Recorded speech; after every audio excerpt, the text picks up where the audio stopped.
ଅନୁଗୁଳ ପ୍ରକୃତିର ଏକ ସୁନ୍ଦର ରୂପ। ଏହାର ପ୍ରାକୃତିକ ସୌନ୍ଦର୍ଯ୍ୟ ମନମୁଗ୍ଧକର। ପ୍ରକୃତି କୋଳରେ ସାଇତା ଏକ ସୁନ୍ଦର ଜିଲ୍ଲା ଅନୁଗୁଳ।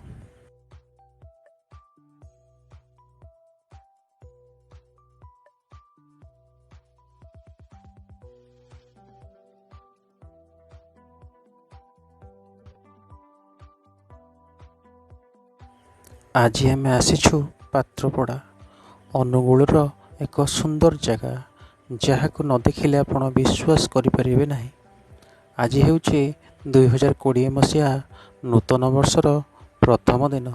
ଏକ ନୂତନ ସ୍ଥାନର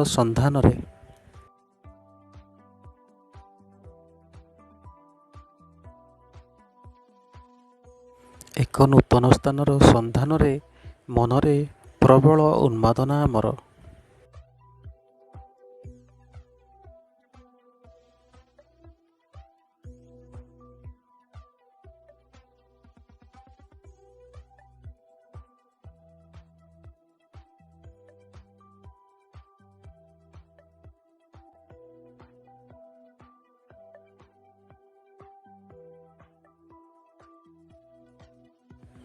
ପାତ୍ରପଡ଼ା ଯିବା ବାଟରେ ପଡ଼େ ସୁନ୍ଦର ତରୁଲତା ବନାନୀର ଅପରୂପ ଦୃଶ୍ୟ।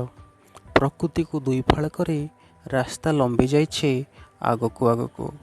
ଦୁଇ ଧାରର ବନାନୀ ମନକୁ ମୋହିତ କରି ନେଉଛି।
ଏଇଠି ସବୁଜ ବନାନୀର ଶେଷରେ ପଡ଼େ ଦୁଇ ପାର୍ଶ୍ୱର ସୌନ୍ଦର୍ଯ୍ୟମୟ ପାହାଡ଼ର ଦୃଶ୍ୟ।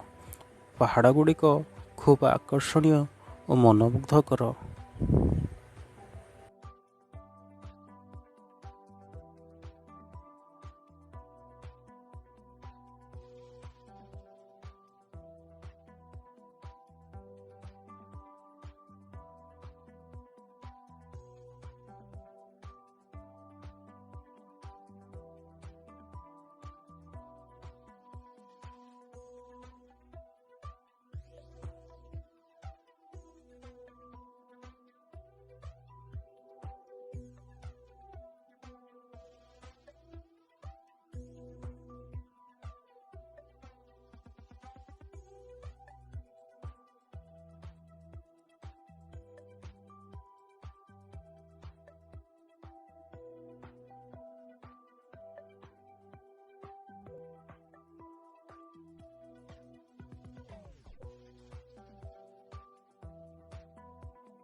ପ୍ରକୃତିର ଅପରୂପ ସୌନ୍ଦର୍ଯ୍ୟ ଅନୁଭବ କରି ଆମେ ପହଞ୍ଚିଗଲୁ କେତେବେଳେ ଯାଇ ପାତ୍ରପଡ଼ାରେ।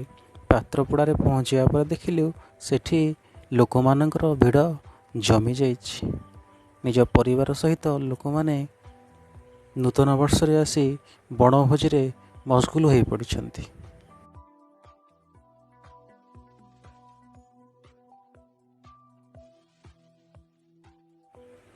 ପାତ୍ରପଡ଼ାର ପ୍ରାକୃତିକ ଝରଣା ମନମୁଗ୍ଧକର ଓ ଆକର୍ଷଣୀୟ ମଧ୍ୟ।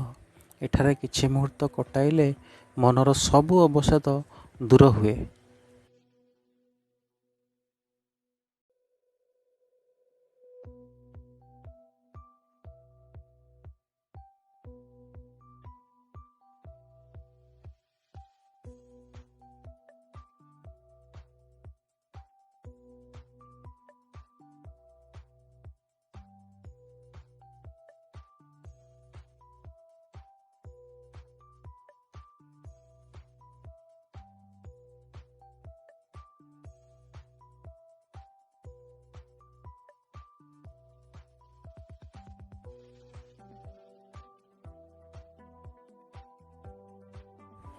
ଏହା ହେଉଛି ପାତ୍ରପଡ଼ାର ବାଘ ଗୁମ୍ଫା।